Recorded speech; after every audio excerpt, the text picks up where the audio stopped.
Okay, thanks again for joining. For this week, this is our second webinar toward Autism Awareness Month. Our presenter is Aaron Freed. He'll be joining probably after 30 minutes. And at the moment, I will be playing his presentation. Today, I'm going to be discussing how neurotypical and neurodivergent people communicate. Very briefly, I will give a little bit of background about myself. I have a Bachelor of Arts in Political Science from Florida Atlantic University and a Bachelor of Science in Cybersecurity from the University of South Florida. I was diagnosed with attention deficit disorder during my early childhood, and sometime during high school, I was diagnosed with autism spectrum disorder and obsessive compulsive spectrum disorders. I've also suffered from various mood disorders at different times, including anxiety, depression, PTSD, and depersonalization. Before I go very deeply into all of this, however, I want to quote Socrates, one of the great philosophers of all time. And I'm probably going to mangle this, but I'm going to attempt to pronounce it anyway. Hen monon agathon einai ten epistemen, kai hen monon kakon ten amathian. Before I translate it, I should note the word episteme means wisdom, knowledge, or science. And so when I say the literal translation, there is only one good, wisdom, knowledge, science, and there is only one evil, willful ignorance. That would have been all the same thing to Socrates. More figuratively, we can translate that as learning is the only good, refusal to learn the only evil. That might come across still as slightly exaggerating, but nonetheless, I think if we consider it for very long, we will realize that a large number of evils stem from refusal to learn. When we consider ignorance, it's important to consider that there are two different kinds of ignorance. The Greeks actually distinguished these. They had two completely different words for it that had completely different etymologies and meant different things. Agnoia is not knowing. It is curable, it is innocent, and it is our natural state. Nobody is born with things, we have to learn them. Which takes us to our ignorance, which is amathia, or not learning. That's incurable. It's why Socrates calls it evil. There's a particular saying that I would twist a little bit. You can lead a horse to knowledge, but you can't make it think. English doesn't just observe the distinction between agnoia and amathia, but I think it should. And I'd like these words to enter standard usage. So I'm going to continue using them throughout this, as unlikely as it is for them to catch on. Communication differences stem from a number of different factors, but it's important to understand how neurodivergent before we move forward. We tend to be a lot more direct. We don't we can learn how to do small talk, but it is not a thing that we ever usually find easy to do. More importantly, perhaps our body language differs from neurotypical body language. It even differs from each other's body language. And relatedly, neurodivergence is diagnosed less often in women, but I think this is partially just because their symptoms present differently and are less popularly understood. That said, society teaches us to mimic neurotypical body language, which is referred to as mirroring. Without it, neurotypicals will misread our natural body language, and we quickly learn that causes a lot of problems. So we just learn to mimic what we expect people think they would expect to see. This is in turn a form of masking or concealing our true selves from others. This can be tiresome, and sometimes our abilities to do it just break down. A common cause of this is stress, which can be misread as anger towards specific people. This can ironically create further stress, which just becomes a sort of self-reinforcing feedback loop where stress causes more stress, causes more stress, ad nauseum. Communication barriers affect neurodivergent people in a lot of different ways. The hiring in the workplace is overwhelmingly tailored to neurotypical skills and preferences, even in disciplines where these are less important, such as many science, technology, engineering, and mathematics jobs. Moreover, in the workplace, miscommunications can create tensions. Again, my above example about stress being misread as anger. A lot of public-facing positions expect soft social skills that many of us never learned, and that can be sources of additional stress for those of us that have learned them. Overall, we are tremendously and underemployed. Estimates of our unemployment rates have ranged from 38.58% to 85%. It's not actually clear what the exact number is, and it probably varies somewhat depending on the methodology, but nonetheless, that is a vastly higher number than the neurotypical unemployment rate. Because small talk tires us out, we can also have trouble forming friendships. Dating and relationships also causes challenges.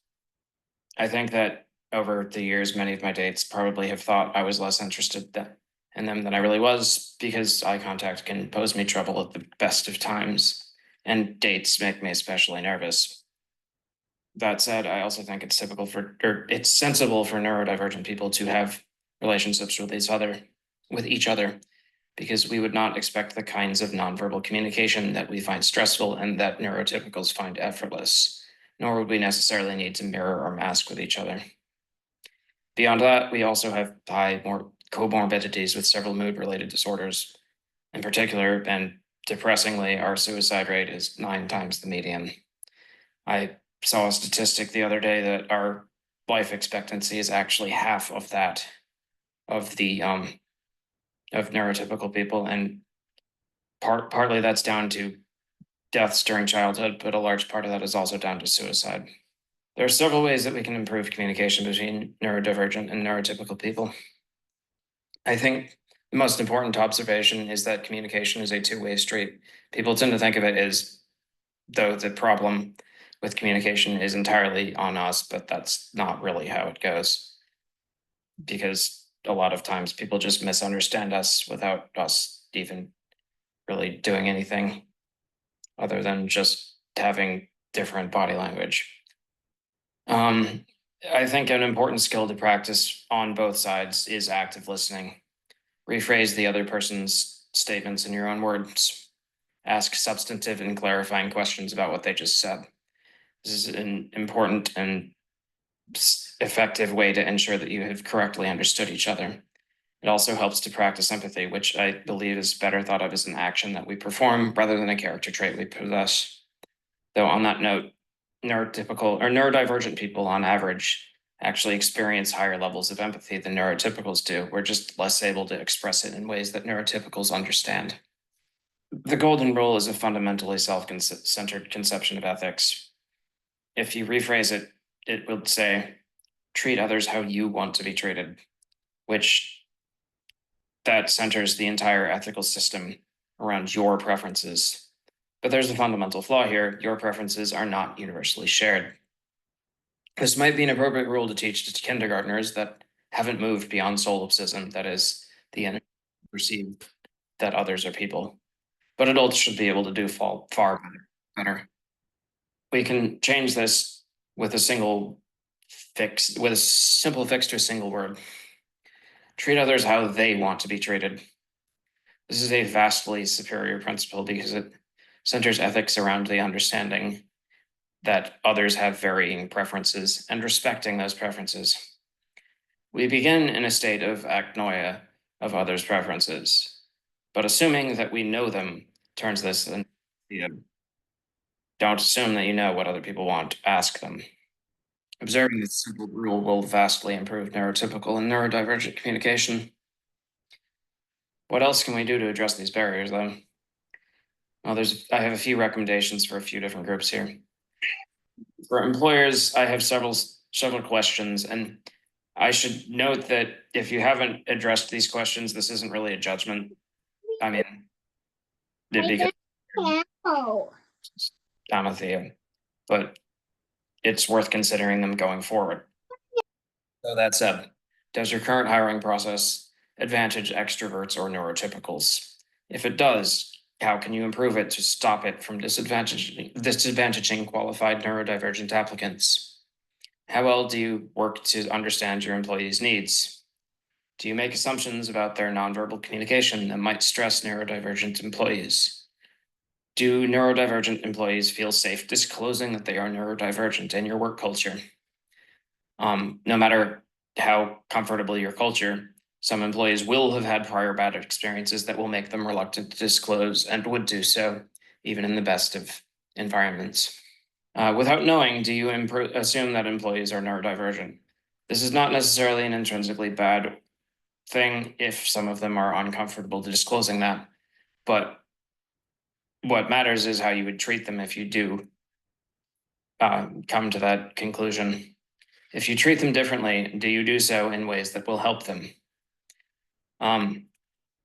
Also, do you pay enough for people to live on at 40 hours a week? There, not to turn this all political all of a sudden, but the simple fact is that humans are not actually capable of working, of being more productive than a median of 40 hours a week for, I want to say, longer than about a month. They can do brief sprints of like 50 hours a week, but on average, you can get 40 hours of productivity a week.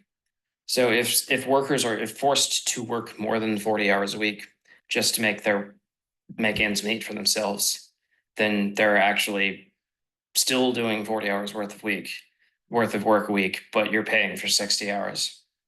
So you're basically just wasting everyone's time at that point.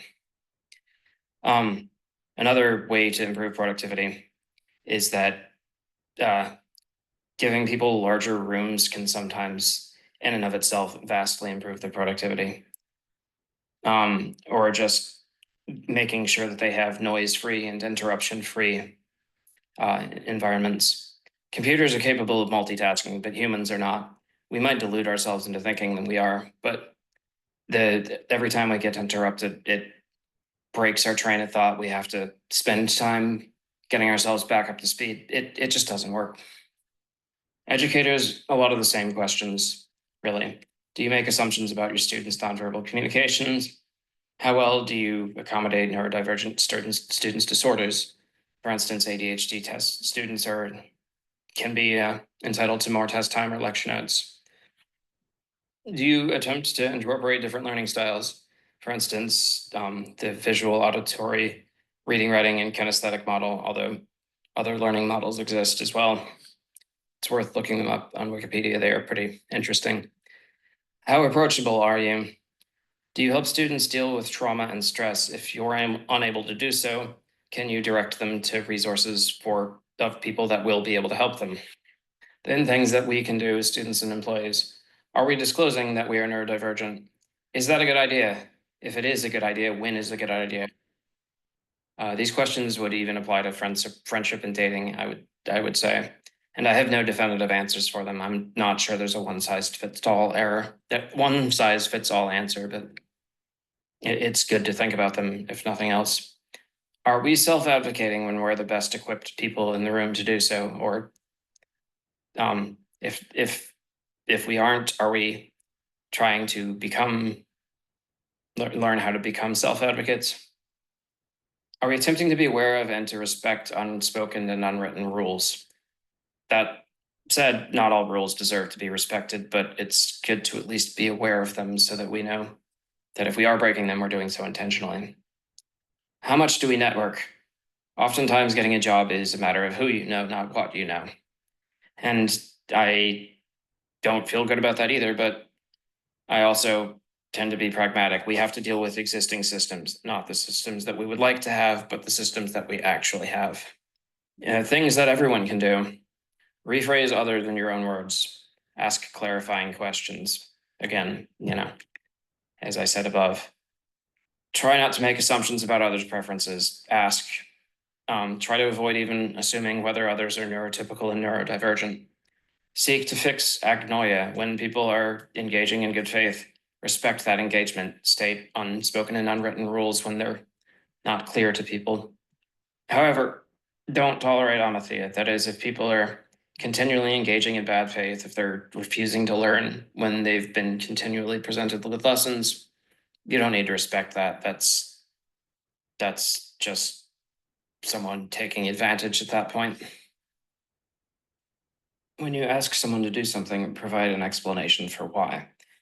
Don't interrupt is far less memorable than interruptions make others lose their train of thought, which explains why you shouldn't interrupt and therefore will be a lot more memorable. Be willing to learn and to try new things. Failure is a harsh teacher, but is often the best and indeed the most memorable.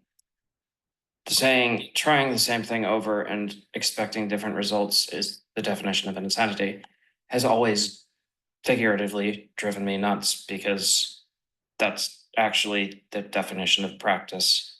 You do the same thing over and over, and eventually you get good at it. Another aspect of our society that kind of drives me figuratively nuts is our determination to view ourselves as the heroes of our own stories. I could go on a long tangent about this, but I think viewing people as good or bad is not constructive. I think viewing actions and beliefs as good or bad can be helpful, but people are more complicated. And in order to fix our own flaws, we have to first acknowledge them. And if we're so determined to see ourselves as the hero, then we will not be willing to admit to our own flaws. Another related concept that I consider relevant here is summed up by one of my favorite singers and songwriters named Ren in a song called Hi Ren. He said, "The brighter the light, the darker the shadow it cast." This is a paraphrase of the psychologist Carl Jung describing a concept that he popularized called enantiodromia.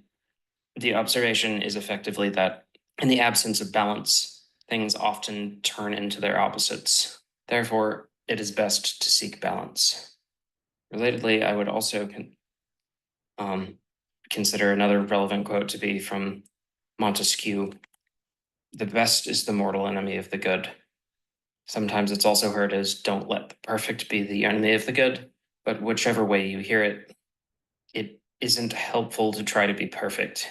Just try to be better. All of us are works in progress.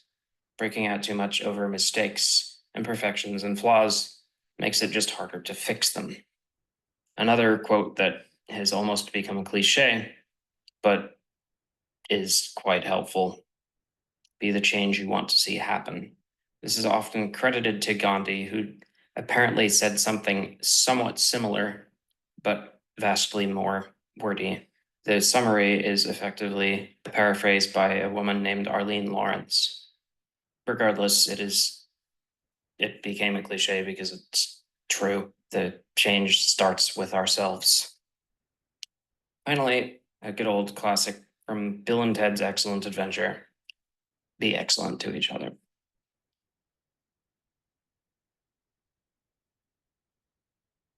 All right.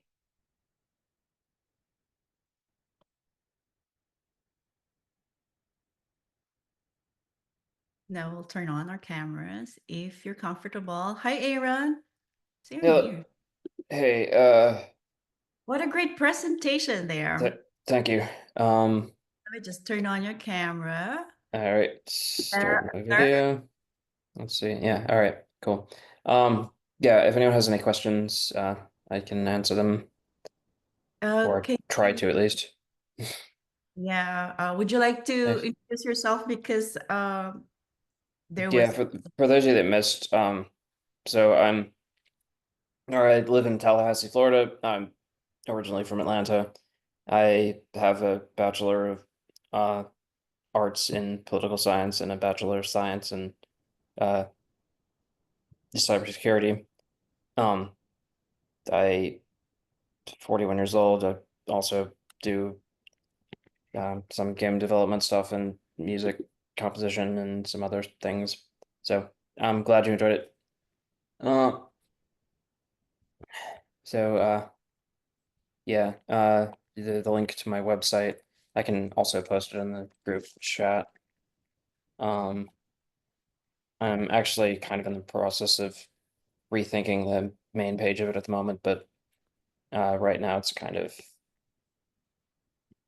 uh, sort of in a like Thanks. I need to reorganize it a little bit, but Don't worry about it. We'll figure it out. So we yeah, have three neurodivergent adults here. Cambria, hello. How do I say this? Less free. Sarah is also neurodivergent. Pau or Norbert is also neurodivergent. Pau is in Asia. He's a BTS member who's disseminating behavioral science at the same time a self-advocate. And Sarah as well. Sarah is in Florida currently, moving to Florida, so big change. Yes, so if you have questions, please feel free to ask these three or even me. We'll do our best to respond to your questions. I have a question, if it's okay. yeah, sure. Hey, so it's really good to see you again. Um, Likewise. Thank you. And what I really like, so there were a couple of things that I really liked about your presentation, and actually a couple of things that I've been thinking about since the last time that we talked. And I was wondering if I could ask you about the responsibility of people like us who are neurodivergent and have very effective ways of communication amongst each other. Like, I feel very comfortable talking to other neurodivergent people. And sometimes I get flustered over neuro normed or neurotypical expectations. So I'm wondering what's been the best way for you to educate others in conversations with you on how to respect your communication styles. And I was just wondering if you could maybe give like an example of maybe like a friendship or an interaction that was made better because not necessarily you learned neurotypical communication styles, but somebody else respected your communication style as a neurodivergent person. It's a good question. It's actually been a while since I had like a lot of close friendships with people that were neurotypical, to be honest.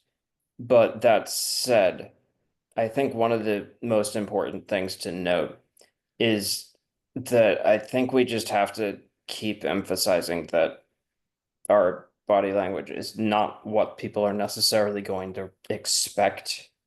Like, because I think that's one of the most widely misunderstood concepts about us is that like people just think that we have the same body language when in fact we don't. We had to learn to like mirror theirs.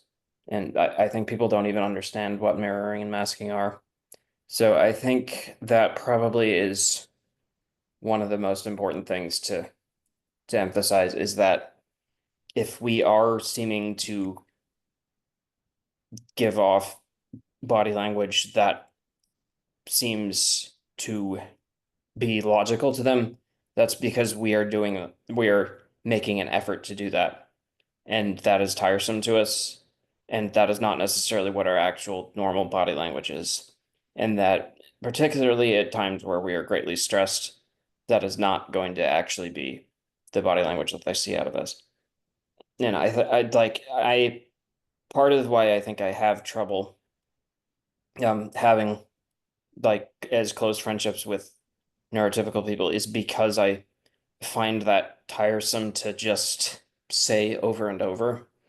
And I think like with neurodivergent people, like we intrinsically understand that, so I don't have to keep reiterating something that I've said over and over. Um, and like because they, automatically understand that already. Um, which isn't necessarily the best like it's not necessarily the most helpful way to handle things, but at the same time, I also happen to be like within a community where a lot of the people around me are already neurodivergent anyway, so there's not a lot of like I don't actually have as many opportunities to socialize with neurotypical people anyway, so that's um probably part of it anyway. That's interesting. From my perspective, it's also hard for me to make friends with you guys, to be honest. I had difficulty. But I want to hear from Pao. What do you think about like what Aaron said about masking and communication? We started collaborating how many years ago? 3 or 4 years ago, Pao? Is that correct? During pandemic? How did Mhm. it go? Like, like was it so difficult to become colleagues? Can you share Yeah, with us? yeah, I think reaching out is the hard part. I mean, I think it depends on the I think it I think it still depends on every person and every autistic people's perspective. I mean, uh perhaps something happened to them like back in high school, I don't know, like from where I come from, back then my mom always told me, mom, that mentioned that like just do your best when it comes to friends, like try to be cheerful, all those typical things. However, despite that, I wasn't able to do that. I ended up being bullied and alone, as you know eventually when I went to college, like I did the complete opposite. So like when I after I graduated from college, I realized the consequences of it. Like like connections are indeed important. So I think even though you really struggle, like, you tend to get flustered, or I think having like friends, really having deep connections. I think for me that's what keeps me driving. That's the kind of like the drive, keeping me going. And aside from that, in regard to Aaron, I think it's more of a question, like is it what can I just want to know about his experience, like finding a job, because I was looking at his intro. It's like, oh, I was impressed actually. I mean, like political science and cybersecurity, especially cybersecurity. I don't know if you go here, in the Philippines, you can get like big paying jobs being an IT expert. So if it was like any discrimination because of being autistic, being ADHD, having ADHD or something. No, I definitely the first position I was in was a retail position, and they absolutely violated the Americans with Disabilities Act. And I could have, like, if I had kept better notes, I probably could have had a open and shut case about it. But, well, I say that, but on the other hand, it's a large company that I was employed with, and like it probably would have been our word against theirs. But that said, they definitely were like they promised at one point that I would get um like weekly feedback on certain aspects of how I was communicating with people and like just certain aspects of my job. And that never once happened. And then they just gave me some sort of ultimatum where like apparently it was basically just quit or you will likely be fired. And like I didn't care to continue it at that point because I was just so fed up with the entire situation. Um, I have had some other better experiences in working. That said, I probably could make a decent amount of money in IT if I were able to like maintain the whole thing for me is that I have trouble just like the with the psychological aspects of working, I think. Um, it I have never been able to maintain a full-time job like at any point in my life. And actually both times after I graduated from school, I actually just wound up having some serious mental issues more or less coincide with graduating. So like I think I only recently got back to the point where I was really well enough to work at all. Um, that's like within the last couple of months even. Right. So like it was like it's yeah. Aaron, let's get back to that. I wanted you to share that because there are two parents here, especially with Mhm. Cambria. But before I ask you the transition from the time that you decided to, I want to leave by myself, it's going to be difficult, but I will Mhm. do it because you just wanted to feel free and be an independent adult. Yeah. Sarah, we started collaborating, I think, almost 4 years ago during the one of the conferences. Can you share with them how challenging it was when you were fighting for social justice and when you were so assertive because you believe that whatever you're doing would benefit the entire community? Is that okay for you to share some of those, kind of like Yeah, challenging yet inspiring moment, Sarah? yeah, yeah. First of all, yeah, like this is why I'm Sorry, not sorry, Paul. I was asking Sarah. Sarah, sorry can to you? sorry. No worries. Can you please just repeat the end of that question? Oh, okay. So, as a neurodivergent adult, you were fighting for social justice. You remember the $10 story? Just the gist of that, so that they would understand how passionate neurodivergent adults are, and how kind of frustrating and disappointing the system is around you guys. Yeah, happily. So I am autistic and also deaf, which surprises people. But that's something that's pretty typical in itself for neurodivergent adults. We are surprising. We have a lot of different skills. And by trade, I work as an occupational therapist, and I was the first openly autistic person elected to government in the United States. And so that was a really exciting period of time that happened in 2017. And in order to do an effective job, I requested and received some support through accommodations. However, my accommodations process was disrespected. And being the first person elected was such an honor. And I knew that you know, it was really important for me to persist and for me to protect the pathways that had been created by my being open about my autism and my deafness during the election process.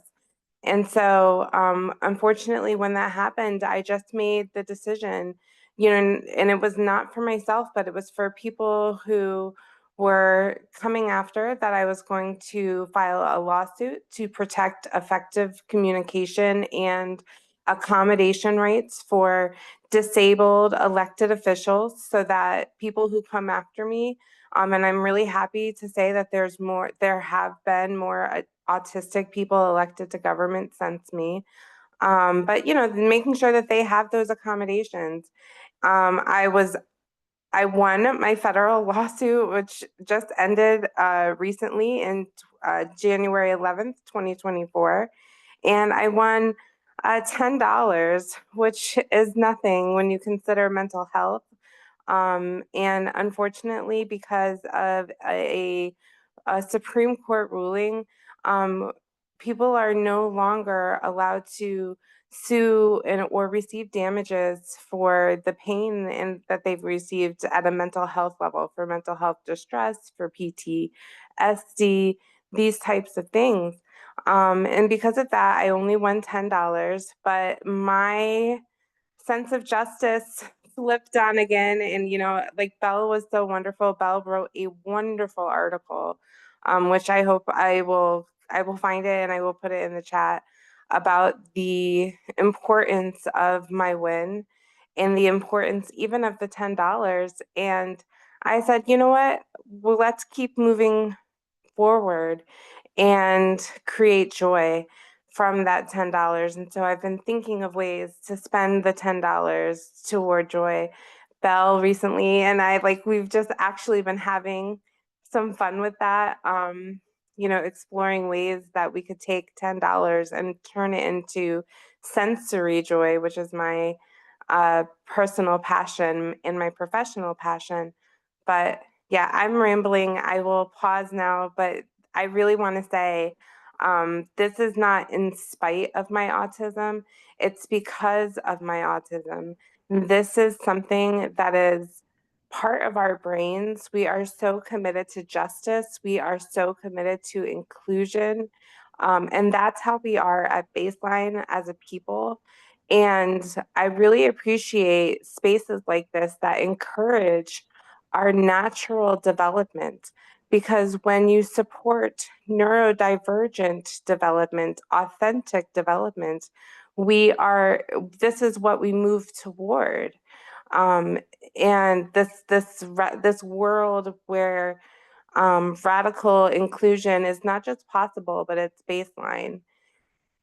And I really like being with other people who share vision with me, people like I've met here, and me and my $10 are going to keep moving forward with people just like you, just like everybody that's gathered here today, because I really believe that we are going to change the world together. So yeah, thank you. Thank you so much for letting me ramble. And thank you so much for the opportunity to build this vision together.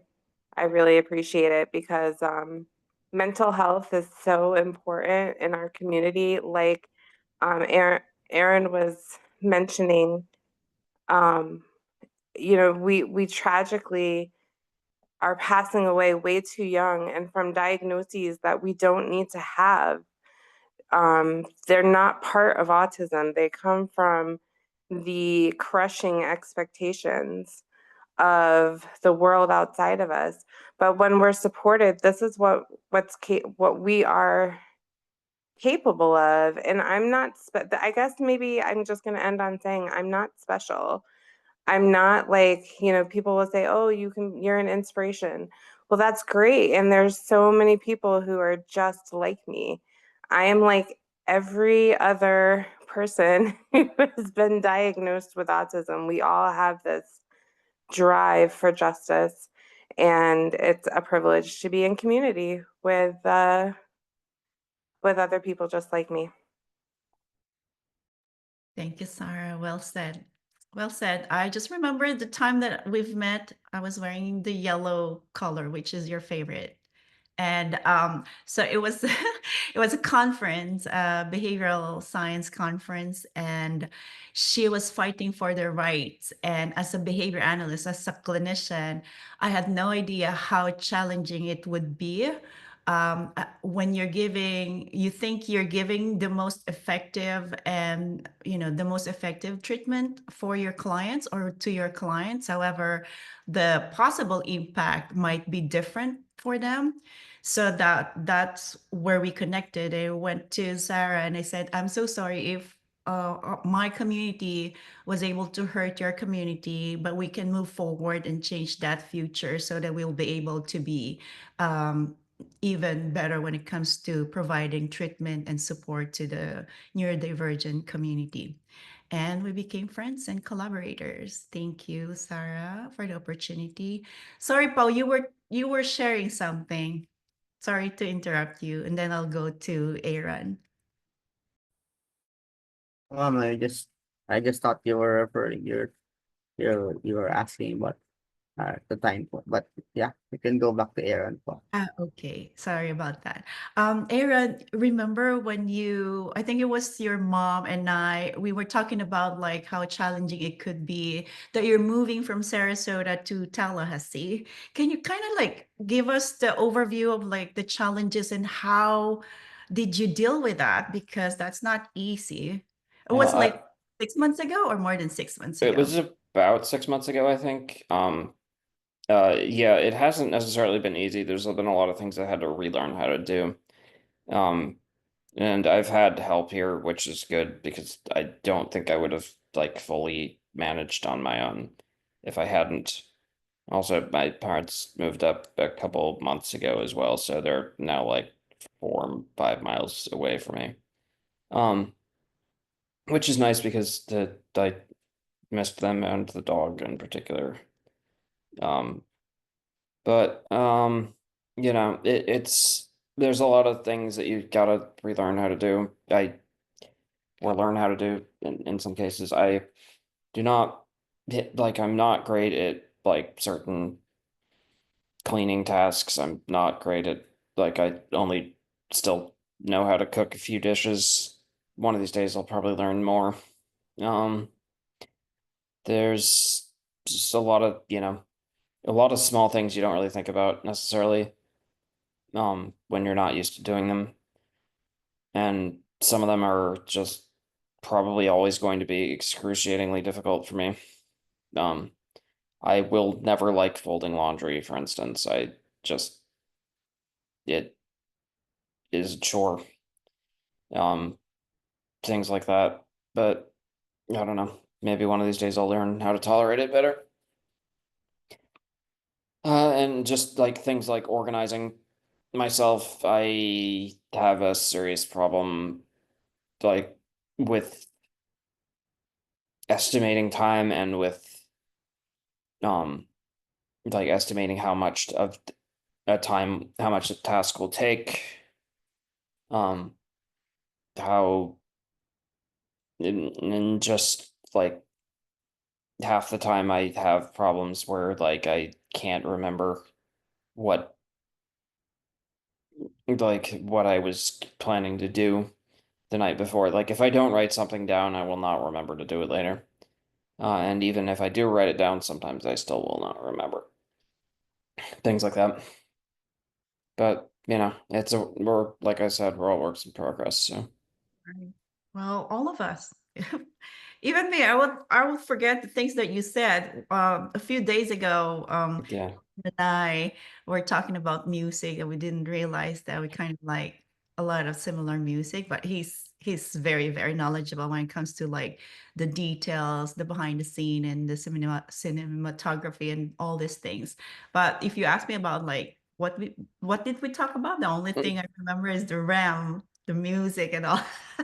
But there yeah. would be like quite challenging to remember. That's why I think I like the idea of like writing down notes and giving each other like clarification. Hey, are you Mhm. okay presenting this or not? And then we call this Yeah. in a technical term, we call this degrees of freedom of giving a choice. At least the degrees of freedom is like at least two choices. So if you have two choices, you have 1 degree of freedom. And that's what I wanted to share with everybody. So we cannot impose something that we think this is the best for somebody, but because just like what Aaron mentioned, like the platinum rule, you clarify, you be an active listener, and make a conversation about something that you think is not good, but for them maybe it's the good thing to do. But I wanted to ask again, like if you have questions, you can use your chat box. There's one question. This is a general question, and I'll go to probably pieces of advice from the three of you, Pau, Aaron, and Sarah. So there's a general question. I think you already kind of answered this when we were having this similar conversation. What is the preferred, kind of like description? Do you prefer to be called autistic? Do you prefer to be called neurodivergent? How do we know? Well, I'm not gonna generalize like this, neurotypical people, but generally speaking, how do we know if we are respecting that? If I call you autistic, I call you, yeah. Please go ahead, Sarah. Thank you so much. So my preference is autistic. However, I always say that I am not in the business of telling anybody how to identify. And so if somebody prefers saying that they have been identified with autism, or maybe they have been identified with Asperger's, or maybe there's a lot of different ways that people have received a neurodivergent diagnosis. And it is important for me to say that it is critical to identity work to allow them to identify however they please.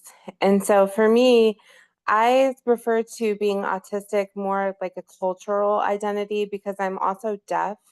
And so being deaf is a culture as well. But sometimes when I'm referring to like my medical side, I'll say, oh, this is my autism, or I've been diagnosed with autism. So if it's like a very specific medical thing. So yeah, that's a very like a long answer, but I think it's like it's my preference, and I love hearing how other people identify because it is really important for me to get it right and to affirm and respect other people. And so, yep, thank you. Yes. How about you, Pao?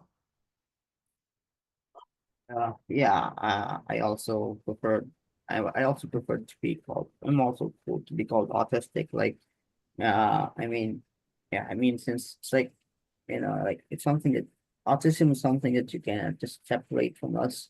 And I don't know, back then when we were in college, our professors always tell us, don't call autistic, don't call schizophrenic, you call person with autism, to show like respect. But I think it's like, like label, like it's just one thing that I learned from, like being an advocate, is that we're not here to like ask for special treatment. So it's just for me, like it's kind of like uh it's like labeling us that, oh, that guy, that person right there, you gotta like be uh like you gotta be careful around them, you gotta like like kind of those things. So uh, but at the same time, we also wanted to show like who we are as person, without really asking really much like special treatment or something. Like just want to be accepted. So I think that's the reason. And another factor that really helped me, that made me prefer that, aside from it's easier to call, things, is that a lot of influencers, the ones we saw on social media, like Haley or Dr. Carey, they call themselves autistic. So, but sure, like, so yeah. Thank you, Pao. I remember like there was a time where I was in the Philippines, and you haven't been to one of the islands, and you have to deal with anxiety of being on the plane. Do you remember that? And then was your first time to, yeah, go ahead, Pao. Yeah, first time in 20 years now. In 20 years. And there was an opportunity because we were preparing for a conference, and Pao is one of our speakers. And then there was a time where you were in the room talking with all this neurotypical people. How did you feel about that? Nobody asked you if you're autistic. It was just like a conversation of a general topic or specific topic. How did you feel about that? I mean, the ones from after conference, right, ma'am? Like, concerned.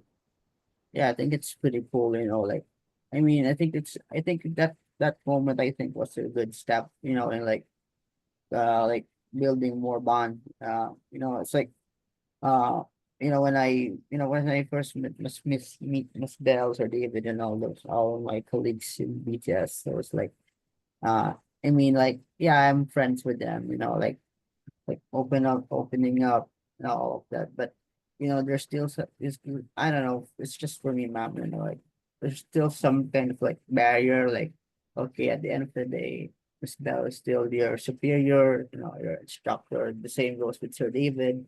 Like it's like there you have to like respect them, So I think it's really cool, especially when you're stay, like opening up, saying those topics, like uh like those explicit, I cannot say that Right. here. It's Relationship, yeah, like relationships and just dating, all these things. Yes.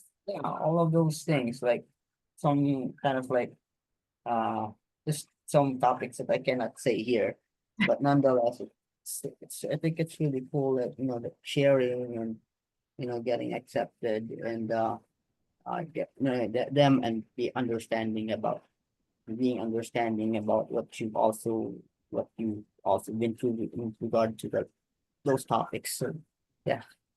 Thanks, Val. Okay, Aaron.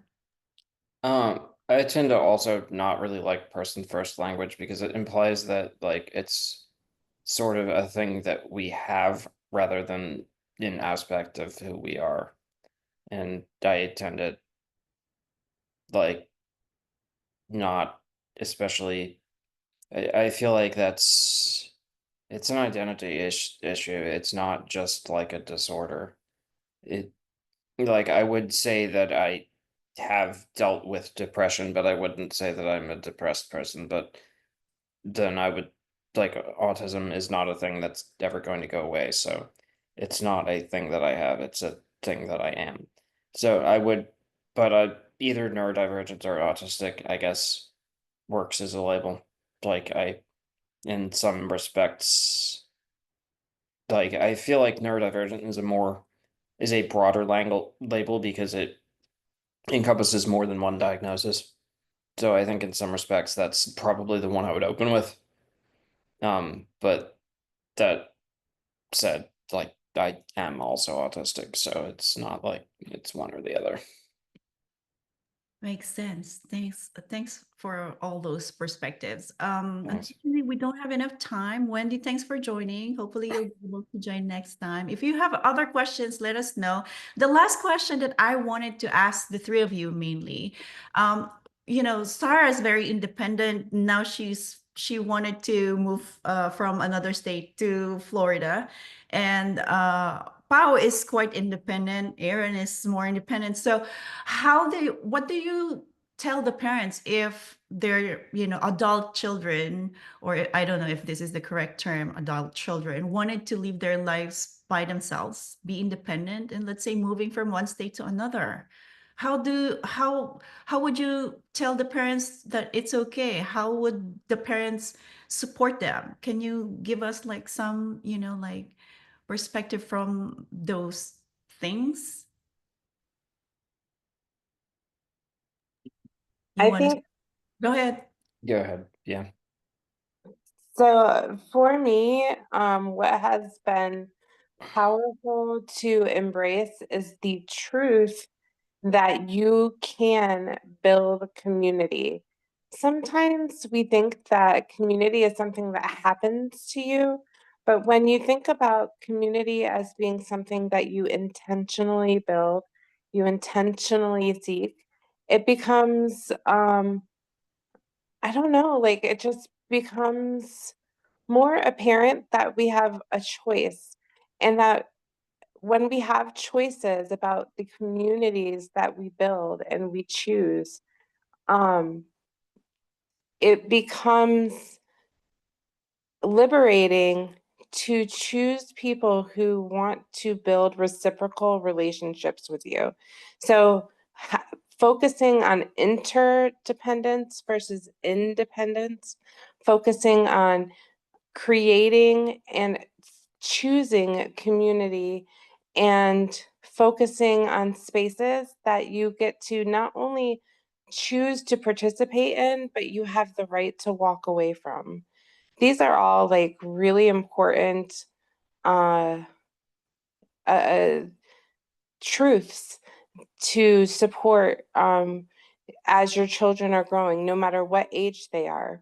And even if they're 45 like me, or 50 or 60, like no matter, like we are still humans and we're still learning and evolving. And so the more that we can know that we've got somebody like our parents maybe in our corner, that is I mean, I can't underscore enough how important it is to know that we've got somebody there for us. I like that, interdependent instead of independent. Who's next, Pao or Aaron? Please go ahead. I really don't feel like I could add anything better to what Sarah said than she already said it. So I'm just gonna leave it at that. How about you, Pao?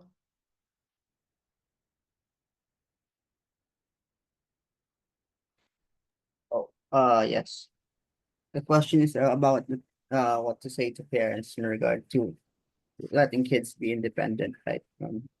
Like, I mean, like, that I think it's just just trust. I think it comes from trust, and like just believing in them. I mean, yeah, like trust and believing in them as well.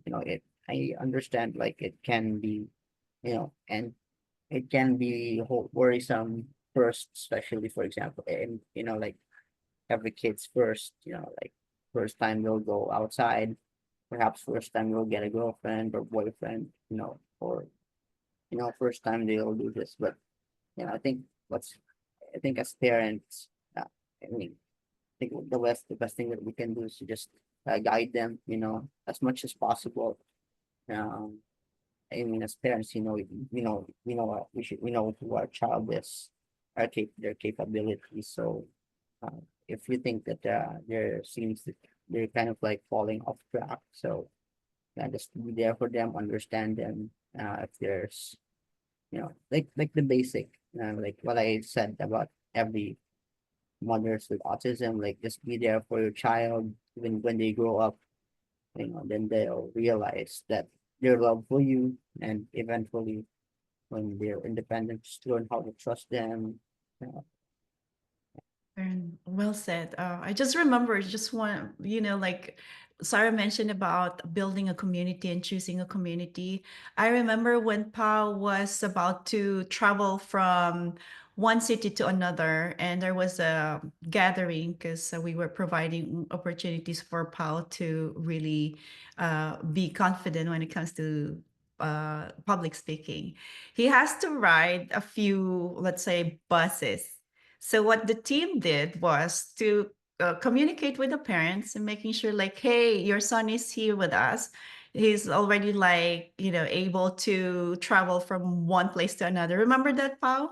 At first you were with your dad, and then we said like, I think he'll be able to meet my team member, so the dad doesn't need to be with him. And then it took us like how many trials, Pao? Maybe 5 or so? How many trials? So, Like how I many mean, times that your dad has to go with you to the bus station or to ride with you or pick you up somewhere until you become like very kind of independent? like uh, kind of like 2 times only, mom. There you Yeah. go. Nice. So again, this conversation is ongoing, and what we really wanted is to hear different perspectives from different disciplines and different, like like what Aaron mentioned, we cannot make assumption, but we can clarify and we can become, or we can choose to become active listening or active listener, so that we will be able to understand where they're coming from, and we as adults, what our perspectives to share with them, and to really understand not just the non-verbal communication, but also the way they describe things that we kind of know, or somewhat we don't know. But at the end of the day, we don't know what we don't know until we have this opportunity. So we are creating these opportunities for everybody. So thank you again. Our next session, our webinar will be thriving and supporting neurodivergent individuals. And the week after that, it'll be dating and building relationship. And then on the 26th, we will have the creating allies. That'll be like Aaron's going to be there, Sarah's going to be there, and hopefully you all will be able to be there. Thank you for joining us. Thank you. Have a Reach good out to us. Do you have good questions? day. Have a good rest of your day. Thanks. Bye. Bye.